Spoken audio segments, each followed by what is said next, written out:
Bonjour à toutes et tous. C'est un très grand plaisir pour moi de m'entretenir avec vous aujourd'hui. Je veux vous parler d'un certain nombre de sujets qui ont rapport avec notre actualité présente et je les ai mis sous le thème de l'inclusion et de la réussite étudiante. Alors, je vais d'abord vous faire un court exposé dans lequel je vous présenterai en fait deux sujets pour lesquels les notions d'inclusion et de réussite étudiante serviront de fil conducteur. Je répondrai ensuite à des questions que vous m'avez transmises depuis la dernière semaine et qui vont permettre de couvrir un spectre assez large d'enjeux qui nous touchent dans le contexte présent. Dans le contexte de la première partie, dans ce préambule, il y a deux sujets précis que je veux aborder avec vous. L'un d'entre eux, c'est une bonne nouvelle dont je vais vous faire l'annonce. Et l'autre, eh bien, c'est un retour sur la réponse de l'UQAM au contexte de la pandémie, avec un regard que nous allons jeter aussi sur la perspective de l'hiver prochain. Et le tout, comme je le disais, approché sous l'angle de l'inclusion et de la réussite étudiante. Voilà un peu le programme pour la demi-heure qui vient. Alors, je commence par la nouvelle dont j'ai hâte de vous parler. Il s'agit de la création d'un nouveau bureau de l'inclusion et de la réussite étudiante qui sera situé au cœur du vice-rectorat à la vie académique. La création de ce bureau, elle survient dans le contexte d'une réorganisation de plusieurs vice-rectorats et services au sein de l'UQAM, qui a été votée, entérinée par le conseil d'administration au mois de septembre dernier, et qui est appelée à se déployer pour l'hiver prochain, l'hiver 2021. Le vice-rectorat à la vie académique participe à ce mouvement. Il y a plusieurs, je dirais, mouvements de réorganisation qui se font au sein de notre vice-rectorat. Le plus remarquable, celui qui va probablement intéresser le plus la communauté élargie, c'est la création de ce bureau. Vous vous souvenez sans doute que la question de l'éducation inclusive est discutée depuis assez longtemps au sein de l'UQAM. Elle a commencé à être traitée à la commission des études en 2016. Il y a eu un groupe de travail qui a produit un rapport à l'automne 2017. Un comité permanent a ensuite été créé sur cette question. Il y a eu des consultations à travers l'UQAM. Donc, ce sont des discussions qui ont cours depuis longtemps. Il y a une réflexion qui se fait sur cet enjeu. Et c'était l'un des désirs, l'une des recommandations formulées par le groupe de travail, de créer une structure dédiée à la problématique de l'inclusion. Une structure qui aurait le mandat de fédérer les initiatives dans ce domaine et d'aider l'UQAM à passer vers une philosophie, une approche inclusive sur le plan académique. On conçoit qu'il s'agit ici d'un changement de paradigme dont on parle. Il s'agit de passer d'une approche de l'intégration, qui était dominante depuis les années 80, qui est encore très présente, vers une approche qui se veut différente, qui est celle-là, une approche inclusive. Ça ne se fera pas du jour au lendemain, certainement, et ça ne se fera pas simplement parce que l'on crée une nouvelle structure. Nous en sommes tous absolument conscients. Mais la création de cette structure est un premier pas nécessaire pour arriver à un tel objectif. Donc, il ne faut pas y voir, en quelque sorte, la conclusion de quelque chose, loin de là. C'est plutôt le début, c'est le premier pas, ce sont des moyens dont nous nous dotons pour commencer un exercice qui va nous amener à repenser un grand nombre de nos pratiques en termes d'enseignement et la manière dont nous rendons notre établissement, notre institution accueillante pour la totalité de la communauté universitaire. Alors, c'est quelque chose, j'en suis sûr, qui répondra aux attentes d'un très grand nombre de personnes dans notre communauté. Je sais, pour en avoir déjà parlé, pour avoir fait une pré-annonce à quelques personnes en privé, que ceux qui sont particulièrement préoccupés de cet enjeu s'en réjouissent énormément. C'est en fait un signal que nous nous donnons de lancer maintenant cette initiative. C'est un acte de foi dans l'avenir. C'est parce que nous croyons, en quelque sorte, qu'il y a un après-pandémie. Nous voulons déjà y travailler et nous voulons que cette après-pandémie soit quelque chose de positif. Donc, nous lançons le signal de départ de cet exercice vers l'instauration d'approches inclusives dans l'académique. La création de ce nouveau bureau se fera, comme je le disais, dans le contexte d'une réorganisation des services au sein du vice-rectorat. Vous connaissiez peut-être, certains d'entre vous connaissent le service de soutien académique, le service de la formation universitaire en région, le service de la planification et de la recherche institutionnelle. Ils vont fusionner ensemble avec ce nouveau bureau pour constituer une nouvelle entité, les services de soutien et de développement académique, au sein duquel seront hébergés les 4 bureaux que seront le bureau de l'inclusion et de la réussite étudiante, le bureau des études, le bureau de la recherche institutionnelle. Et tout d'un coup, j'y perds le fil. Oui, il y en avait 4 et maintenant il y en a 3 parce qu'on en fusionne 2. Excusez-moi. Donc, en fait, c'est le moment, je crois, de vous montrer quelques diapositives qui vont clarifier ce que je viens de dire.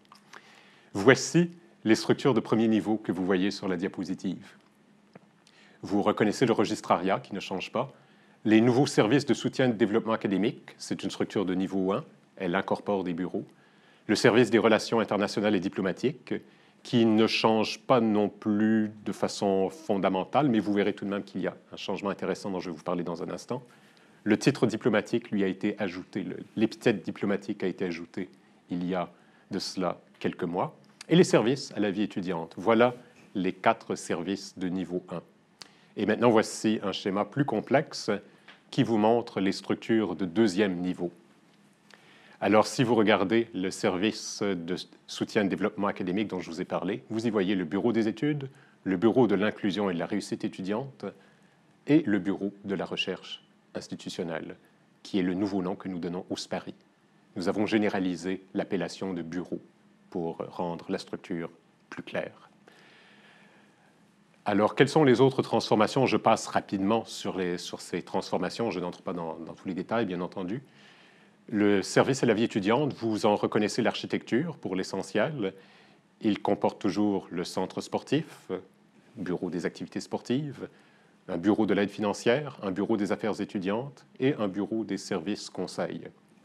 Ce qu'il faut retenir, c'est que le SACESH, qui était hébergé au sein des services à la vie étudiante, va aller rejoindre l'équipe du bureau de l'inclusion et de la réussite étudiante au sein des services de soutien et de développement académique. Autre changement notable qu'il peut être intéressant de vous faire remarquer, c'est le service des relations internationales et diplomatiques. L'équipe de l'accueil des étudiants étrangers, le bureau de l'accueil des étudiants étrangers, était hébergé au sein des services à la vie étudiante. Nous allons le regrouper avec le service des relations internationales et diplomatiques. Donc, nous allons en quelque sorte apporter du renfort au SRID, le service des relations internationales et diplomatiques. Ce sont là les principaux changements. Le registrariat, lui, n'est pas transformé dans sa structure. Il n'est pas, concerné par les mouvements que je viens de vous décrire. Donc, voilà en gros ces mouvements. Quel est le sens, la réflexion qu'il y a derrière ces changements que nous faisons? S'il y a un désir essentiellement d'apporter ici, de faire des regroupements thématiques, de mettre ensemble les gens qui travaillent sur des mêmes problèmes et de contribuer de cette façon à décloisonner nos services. Et dans un monde idéal, je l'ai souvent dit, j'aurais aimé que tout le monde travaille ensemble. On sait qu'il faut réunir les gens au sein d'unités, ce ne serait pas viable. Mais ce que nous avons voulu essayer de faire, c'était de regrouper les unités autour de thèmes qui étaient relativement clairs, qui étaient relativement lisibles pour la communauté externe. Donc, faciliter en quelque sorte la compréhension de la structure par la communauté élargie est aussi l'un des objectifs que nous avons poursuivis. Mais véritablement, il s'agit de mettre les gens ensemble, de faciliter la collaboration au sein de notre équipe. Et le tout se fait bien entendu avec en tête cette philosophie d'inclusion et de réussite étudiante que nous mettons en exergue avec la création de ce nouveau bureau, là, qui est appelé à jouer, je le crois, un rôle important dans l'avenir sur toute une, comment dire, un très grand nombre d'enjeux qui touchent l'académique. Alors voilà la première nouvelle, celle que je voulais vous mettre en, comment dire, dont je voulais vous faire l'annonce. Elle peut-être ici clarifier un point, c'est à partir de l'hiver 2021 que l'on s'attend à ce que ces structures apparaissent dans, je dirais, là, de manière visible pour l'ensemble de la communauté. Nous sommes activement en train de travailler en ce moment à préparer en arrière-scène la transition. Le travail de transition est bien amorcé et le changement, le mouvement de bascule se fera au trimestre d'hiver 2021. Alors, comme je le disais, le fil conducteur ici, c'est pour moi l'inclusion et réussite. Ce sont aussi ces valeurs qui ont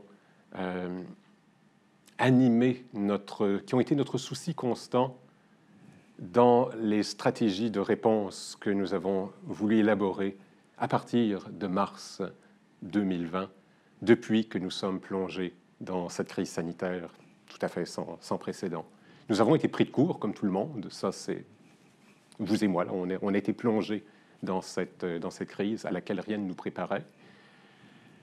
Le défi a été considérable, les difficultés, on ne va pas les nier, elles ont été énormes. Néanmoins, je crois qu'on peut dire, a posteriori, que notre communauté a su vraiment se mobiliser d'une façon extraordinaire pour faire face à ce défi.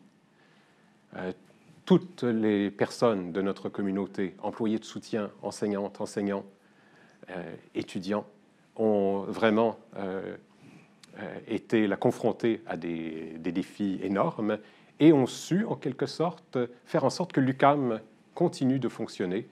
Et nous avons voulu, nous, tout faire pour assurer le cheminement des étudiantes et des étudiants. Ça a été vraiment le souci qui nous a inspirés.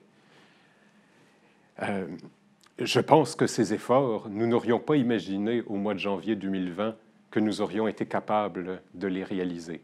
C'est quand même, et c'est grâce à vous tous, c'est grâce à la communauté que cela a été possible. Alors je saisis d'abord l'occasion de vous remercier pour cet effort gigantesque.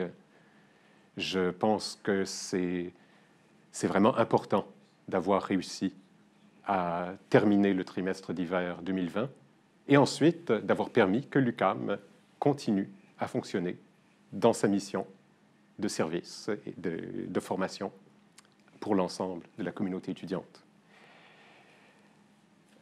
Alors, nous avons, vous le savez, pour réaliser cela, essentiellement fait une transition vers le numérique. Nous avons offert un trimestre d'été entièrement en ligne à distance. Le trimestre d'automne a été majoritairement en ligne et à distance. L'hiver, vous le savez déjà, c'est une annonce qui a été faite il y a maintenant un certain temps, l'hiver aussi se tiendra majoritairement en ligne et à distance, avec une présence néanmoins légèrement accrue de l'offre de cours en présentiel. La nécessité d'offrir la majorité des cours en ligne à distance, elle découle des contraintes sanitaires, essentiellement de la distanciation physique, d'une part, et d'autre part, de l'aménagement de nos espaces. Ce sont les contraintes physiques de nos locaux qui nous ont imposé, qui nous ont dicté les termes de notre organisation de trimestre. C'est tout simplement parce que nous sommes un campus urbain, un campus de centre-ville, avec des pavillons qui ont plusieurs étages auxquels on doit accéder par des ascenseurs, dans lesquels la grande majorité des salles sont des salles d'une 50aine de places. Voilà les paramètres de base qui font en sorte que nous sommes très contraints dans le nombre de cours que nous pouvons offrir en mode présentiel. Il a donc fallu faire un choix pour déterminer quels étaient les cours qui allaient être privilégiés. Et comme vous le savez, nous avons privilégié les cours pour lesquels il y avait des contraintes pédagogiques liées à l'utilisation d'équipements spécialisés ou à des aménagements particuliers. Ce sont ces cours-là qui ont été ciblés pour être offerts en mode hybride. Ce sera la même chose pour l'hiver. On va simplement élargir quelque peu je dirais le périmètre de ces cours pour lesquels nous offrons le mode hybride. De la sorte, évidemment, nous devons continuer de fonctionner en ligne et à distance pour la très grande majorité des cours. C'est en quelque sorte, là, c'est une chose qu'il est peut-être important de redire, parce que c'est vraiment ce sont nos contraintes, j'allais dire, là, des contraintes inamovibles qui nous dictent les choix. C'est vraiment le fond des décisions qui ont été prises depuis le début, en quelque sorte, de cette crise et qui ont déterminé notre planification. Et bien entendu, disons-le aussi, ce sont les consignes qui nous sont imposées par la direction de la santé publique et par le ministère de l'Enseignement supérieur.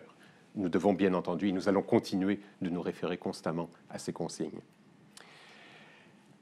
Alors, pour répondre au défi que suscite une telle situation, une très très grande palette d'initiatives a été déployée depuis, dès la fin du mois de mars. Nous avons commencé à déployer des initiatives afin de permettre ce réaménagement vraiment fondamental de notre manière de fonctionner. Je vais en passer quelques-uns en revue, parce que vous n'êtes peut-être pas au courant de toutes ces initiatives, et il y en a qui peuvent avoir une pertinence pour vous dans le trimestre d'hiver qui vient, par exemple. Je vais les mettre en quelque sorte par thème. Je parlerai notamment des initiatives en matière de soutien aux études et à l'apprentissage, des mesures qui concernent essentiellement donc, la population étudiante. Nous avons, par exemple, pour la rentrée de septembre, organisé un séminaire sur la rentrée à distance. Voilà un type d'initiative pour faciliter l'accueil des nouvelles étudiantes et étudiants. Nous offrons régulièrement des webinaires et des ateliers en soutien à l'apprentissage, bien entendu en ligne et à distance, sur les stratégies d'études, sur la manière de suivre un cours en ligne, la manière de prendre des notes, de gérer son temps, la conciliation famille-études, et ainsi de suite. Nous avons lancé un programme de mentorat entièrement numérique qui s'appelle UQAM Mentorat, afin de faciliter, encore une fois, l'apprentissage et la réussite étudiante. Nous avons développé un service de clavardage en direct sur l'usage des outils technologiques. Nous avons fait des accueils personnalisés pour les étudiants de l'étranger, pour les étudiants autochtones. Et pour l'ensemble de la communauté étudiante, nous avons mis des espaces de travail individuels et des postes informatiques qui sont disponibles dans les bibliothèques, dans les laboratoires. Ceci a un intérêt particulier pour celles et ceux qui n'ont pas accès dans leur domicile à un espace d'études adéquat. Donc, il est possible de réserver des espaces de travail individualisés pour suivre les cours en ligne. On peut venir sur le campus pour suivre des cours à distance. C'est une possibilité qui peut être utile pour certaines et certains. Aussi, une chose qui est à noter, ici, si nous pensons à la génération suivante des étudiantes et étudiants, nous avons offert à la fin d'octobre, pour la première fois, des portes ouvertes entièrement virtuelles. Exercice qui sera vraisemblablement réédité en février, mais nous verrons comment le contexte se présentera en février. Donc voilà des mesures de soutien à l'apprentissage essentiellement, ou des mesures de soutien à la population étudiante. Mais il y a d'autres mesures, j'allais dire, d'aide plus concrètes, économiques. Par exemple, dès le printemps, un fonds d'urgence a été constitué afin de venir en aide aux personnes étudiantes qui se trouvaient dans une situation particulièrement précaire à cause de la situation créée par la pandémie. Et de la même façon, nous avons un service pour le prêt ou le don d'équipements informatiques, puisque nous savons que ce n'est pas tout le monde qui dispose a priori de l'équipement informatique nécessaire pour suivre des cours en ligne et à distance. Cette aide est réservée, encore une fois, aux personnes qui sont dans une situation de précarité. Je signale une autre mesure qui peut être d'intérêt aussi pour des personnes qui se trouveraient en difficulté, c'est que l'UQAM a assoupli des règles relatives au paiement des droits de scolarité. Donc, les frais de retard ne sont pas exigés cet automne et contrairement à ce qui est la norme en temps habituel, il sera possible de s'inscrire à l'hiver 2021, même s'il reste un solde impayé sur le trimestre d'automne. Par ailleurs, l'aide que l'on apporte ne concerne pas que l'esprit, elle vise aussi le corps. Notre centre sportif offre des cours en ligne et à distance. Et j'attire votre attention sur le fait que, depuis cette semaine, malgré le confinement, il a été possible de rouvrir le centre sportif pour quelques activités individuelles très ciblées néanmoins, mais il est possible d'aller au centre sportif pour quelques activités. Vous pouvez vous renseigner si cela vous intéresse. Pour l'ensemble de la communauté, cette fois, nous avons aussi décidé de décaler d'une semaine le début du trimestre d'hiver. L'intention était de créer une pause plus longue au temps des fêtes, ce qui apportera, je crois, un répit qui sera bien accueilli par la plus grande partie d'entre nous et permettra aussi de mieux préparer la rentrée de l'hiver 2021. Donc voilà beaucoup de mesures qui concernent, je dirais, peut-être prioritairement la population étudiante, quoique les dernières, je pense, ont un intérêt aussi pour les enseignantes et enseignants. Maintenant, en termes de soutien à l'apprentissage, là, ici, ce sont des mesures qui visaient plus spécialement les enseignants eux-mêmes. Nous avons développé beaucoup d'outils et de guides pour l'enseignement en ligne à distance, parce que nous savons bien que la grande majorité de nos enseignants n'étaient pas des spécialistes de ce domaine. Certains l'étaient, mais non pas tous. Nous avons organisé une école d'été en 2 éditions afin de permettre de s'approprier les outils technologiques. Et il existe un service de clavardage en direct également afin de permettre à nos enseignantes et enseignants d'avoir accès à une aide sur ces outils technologiques. Rappelons également qu'il y a eu de nouveaux budgets pour les auxiliaires d'enseignement. Ça a été voulu également comme une mesure de soutien dans le contexte de ce passage à l'enseignement en ligne et à distance. Alors en gros, voilà peut-être un portrait de notre réponse et de tout ce que nous avons fait pour essayer de faciliter ce passage à l'enseignement en ligne à distance et, ce faisant, à favoriser la réussite étudiante. Alors maintenant, dans la deuxième partie de cette présentation, je voudrais répondre à des questions que vous nous avez transmises depuis environ une semaine. Et ces questions permettent de toucher à un grand nombre de thèmes qui couvrent vraiment, je pense, vraiment une très grande palette d'enjeux académiques. Alors, j'y vais avec ces quelques questions. L'UQAM peut-elle faire plus pour favoriser l'enseignement en ligne? Par exemple, comment permettre l'usage des tableaux blancs dans les cours en ligne? Alors, j'ai déjà parlé des mesures que nous avions faites, que nous avions instaurées pour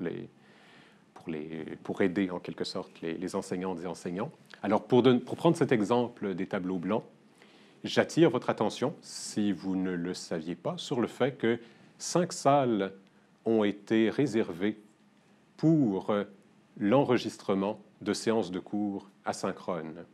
Et par ailleurs, 17 salles sont disponibles sur réservation pour la diffusion de cours synchrones.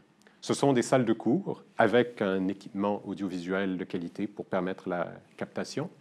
Mais comme ce sont des salles de cours, elles sont équipées d'un tableau blanc et permettent de donner un cours dans un contexte pédagogique qui ressemble à celui d'un cours normal. Donc, lorsque un tel aménagement convient particulièrement à un certain type de cours, il ne faut pas hésiter à s'en prévaloir. Donc, j'attire votre attention sur l'existence de ce dispositif. Et je dirais de manière plus générale qu'il ne faut pas hésiter à consulter le carrefour technopédagogique parce que c'est là que les enseignantes et enseignants trouveront des personnes disposées à leur apporter une aide, des conseils, des suggestions sur des stratégies pédagogiques pour l'enseignement en ligne et à distance. On s'entend bien, ce ne sont pas nécessairement les mêmes stratégies qu'il faut utiliser dans un cours en ligne que dans un cours en mode présentiel. Alors, nous avons des spécialistes qui sont là pour répondre à vos questions et vous offrir des pistes de solutions. Une autre question, que fait l'UQAM pour répondre aux défis en matière de santé mentale rencontrés donc, par les étudiantes et les étudiants dans le contexte présent? Nous savons que le contexte présent n'est pas facile pour le moral. Il y a une augmentation qui a été observée des cas de détresse, des cas d'anxiété, des cas de stress. Les états dépressifs sont également exacerbés par la solitude, par l'isolement. C'est encore plus vrai pour les étudiants qui proviennent de l'international. Donc voilà une très très grande, beaucoup de cas de détresse existent dans notre communauté. Nous le constatons, je pense que vous avez pu le constater dans votre entourage immédiat, et les chiffres nous le confirment. Nous avons à l'UQAM des services conseils au sein du vice-rectorat à la vie académique. Il est possible, comme en temps normal, d'obtenir des consultations individuelles pour des interventions en santé mentale. Et ceux qui le désirent, malgré le confinement actuel, peuvent avoir des consultations en mode présentiel. Elles peuvent aussi se tenir à distance. Les deux sont possibles, les deux options sont possibles. Donc l'intervention est une chose, la prévention est également très importante. Des webinaires sont régulièrement offerts sur des sujets liés à la santé mentale. Des cafés-rencontres virtuels aussi, simplement pour briser l'isolement des étudiantes et étudiants. Et j'attire votre attention aussi sur un très beau projet qui s'est déployé cet automne, piloté par 2 psychologues de nos services conseils, qui est le projet Résilience. Alors, ce projet était une série de webinaires avec du matériel qui a ensuite été déposé en ligne. La série de webinaires tire à sa fin, mais néanmoins, le matériel est encore disponible. Et c'était donc un très beau projet centré sur différentes thématiques en prévention pour répondre aux défis concrets que peuvent rencontrer nos étudiantes et étudiants dans ce contexte de pandémie. Donc voilà des exemples, en quelque sorte, à la fois sur le plan de la prévention et celui de l'intervention, sur ce que nous faisons pour essayer de répondre aux urgences de la situation présente. Que faisons-nous pour les étudiants parents? Voilà une autre question. Je dirais que parmi beaucoup des mesures que j'ai passées en revue sont disponibles aussi pour les étudiants parents. Mais là, ici, j'attirais plutôt l'attention sur une orientation générale qui a été donnée par nos instances et qui colore toute notre réponse à la pandémie. C'est une volonté d'inclusion et d'accessibilité qui doit orienter l'ensemble des dispositions que nous prenons, notamment dans le contexte des cours.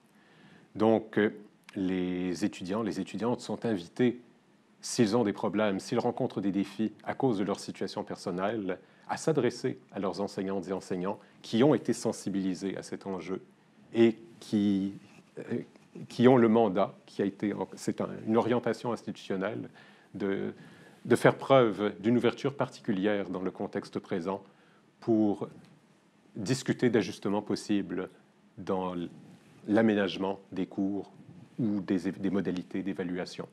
Donc, je dirais, il ne faut pas hésiter à entrer en dialogue avec les enseignantes et enseignants. Notre parti pris, notre orientation en est une de sensibilité à ces enjeux.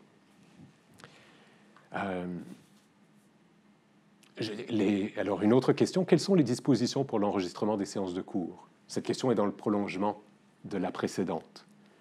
Là, encore une fois, on se réfère à l'orientation générale qui a été donnée, accessibilité. L'enregistrement des séances de cours est un outil d'accessibilité. C'est une méthode pour rendre les enseignements accessibles. Par exemple, à des étudiants qui sont à l'international, dans un autre fuseau horaire, et qui auraient de la difficulté à suivre une séance de cours à l'heure prévue.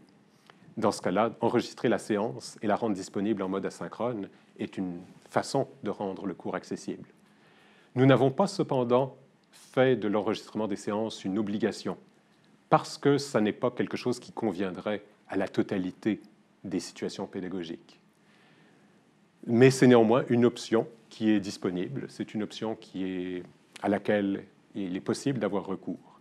Les enseignantes et enseignants qui n'y ont pas recours ont à ce moment-là utilisent d'autres méthodes pour rendre leurs enseignements accessibles lorsque des problématiques leur sont soumises par des étudiantes ou des étudiants. Et voici deux autres questions je venais de parler des étudiants qui sont à l'étranger.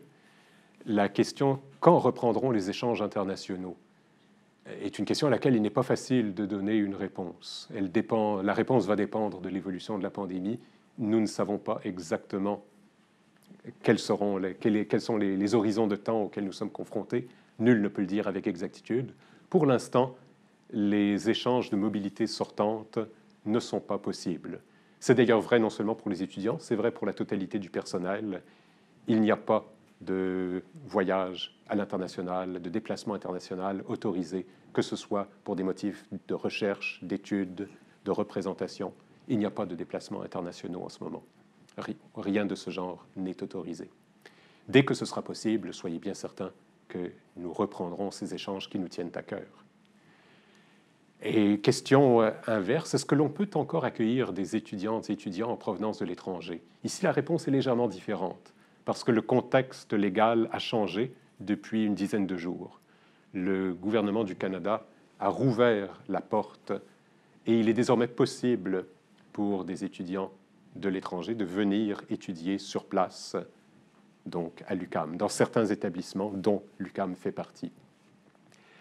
Comme il faut avoir un permis d'études, on ne parle ici que d'étudiants régulièrement inscrits dans les programmes. Les échanges de mobilité courte, malheureusement, devront attendre. Ils ne sont pas envisageables pour le moment. Mais donc, nous allons voir à nouveau arriver des étudiants en provenance de l'étranger pour le trimestre d'hiver prochain. Bien entendu, il reste possible aussi pour les étudiants qui sont à l'étranger et qui ont été régulièrement admis dans un programme, de continuer à suivre les cours en ligne à distance, comme ils l'ont fait cet automne. Mais la différence, c'est que maintenant, il leur est possible de demander le permis d'études et de venir au Québec. Voici une dernière question, et celle-ci, elle est vaste, et il n'est pas facile d'y apporter une réponse. Pardon, la question est mal... J'ai révisé le PowerPoint trop rapidement tout à l'heure et la syntaxe est boiteuse. Mais comment ferons-nous pour réduire les inquiétudes et l'incertitude quant à l'organisation et à la prestation des cours, sachant que la pandémie risque de perdurer? Là, effectivement, personne, comme je le disais il y a un instant, ne sait combien de temps va durer la pandémie. Cette incertitude, elle est avec nous. Ce que l'on peut dire, c'est que nous sommes constamment à l'écoute des consignes de la santé publique. Nous savons qu'il y a un horizon quand même devant nous. Il y a un espoir très raisonnable de penser que cette pandémie est en train, qu'elle va commencer à se résorber. Ce que nous ne savons pas, c'est l'horizon de temps. Elle se résorbera de manière graduelle et il sera possible à un moment donné de reprendre des activités en mode présentiel. Nous commençons à réfléchir pour être prêts pour ce moment. Nous avons commencé à réfléchir. Nous savons que ce ne sera pas le trimestre d'hiver, puisque là, nous avons dû le préparer sur le mode en ligne et à distance, mais nous allons être extrêmement attentifs. Diminuer l'incertitude et dire le quand, donner la date, cela n'est pas évidemment une chose qui est de l'ordre du possible. Mais ce que je dirais, c'est que malgré les difficultés extraordinaires, notre communauté a su se mobiliser, je le redis. Et je suis certain que nous saurons faire face de la même manière à ce défi que je crois, qui est certainement plus stimulant, qui sera le défi de préparer l'après-pandémie et de faire la transition vers l'après-pandémie. Nous avons été capables de nous ajuster en mars 2020. Nous serons capables aussi de nous ajuster pour revenir à la normale. Et j'ose penser même que le pire est derrière nous. mais ce que je ne peux pas vous dire, c'est le quand.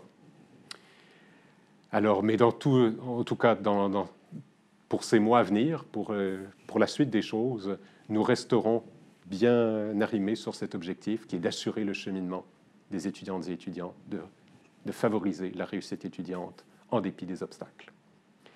Alors, il me reste à vous remercier de votre participation à cette présentation. J'espère avoir été en mesure de vous apporter des renseignements utiles.